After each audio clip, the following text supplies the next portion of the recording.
White House when President Biden walked out and thought he was going to announce with Prime Minister Starmer. We have this, Chris. Okay. That the Brits and he had authorized the Ukrainians to use long-term or long-range missiles that would reach deep into Russia. Prime Minister Starmer actually had a map with him.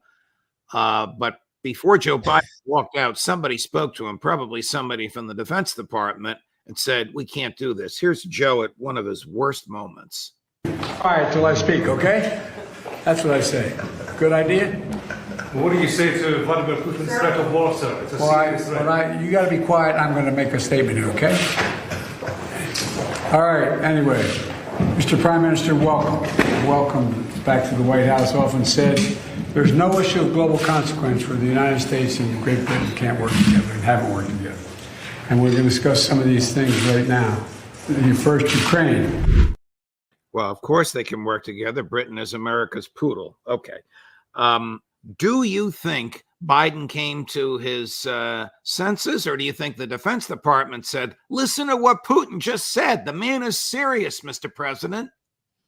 Well, it was clear from the onset that U.S. service members were going to pay the price for this demented policy of providing Ukraine with the ability to use Britain's Storm Shadow missiles, which require U.S. satellite guidance, which would officialize this proxy war as a direct war between the U.S. and Russia. And the U.S. is more exposed than the U.K. So Putin sent a warning to the U.K. by expelling 6 British diplomats a week before, telling them, well, I understand that you are the source of this. And it's, you know, in my view, while the UK is the US's poodle, the UK has been trying with all of its might across administrations, from Johnson to Sunak from Cameron to Johnson to Sunak to Starmer, who's from Labor, to deepen the West's involvement in Ukraine and escalate the war. And they've been doing so through sabotage, through encouraging Ukraine to conduct terror attacks around the Kursk Bridge, attacking Crimea. We've exposed some of these plans at the Gray Zone, right, which is partly why we have had our reporter who exposed that interrogated by British counter-terror police. And so Biden is being pushed by the Neocon faction or the cruise missile liberal faction within his own administration. That person to his right, that smirking, smiling, sort of dead-eyed figure to his right, Tony Blinken, has been a major advocate of this, clearly.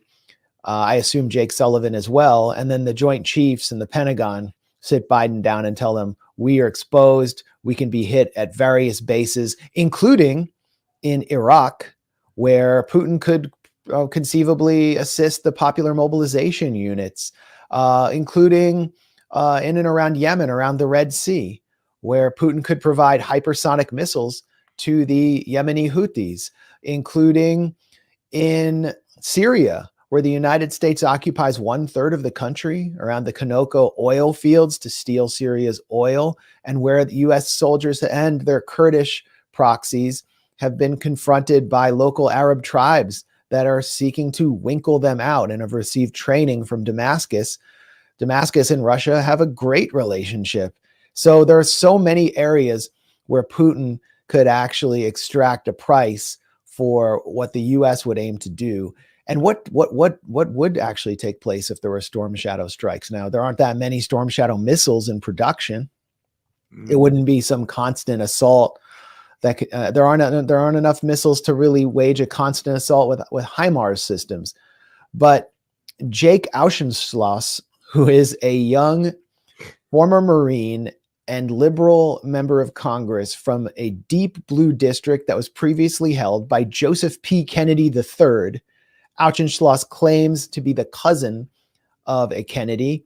He called on national TV for the U.S. to strike oil refinery facilities inside Moscow in order to reduce oil production in Russia by 30%. And he claimed that it would immediately cripple Russia's economy if they did that. So he had obviously gotten some kind of intelligence briefing. This is the kind of stuff being pushed around by Blinken's people and by the UK. That's what they want to do. Just imagine if they actually did that, what Russia would do. So I think the Pentagon looked at this and said, we don't want to take these casualties. And Biden had to at least momentarily pull back.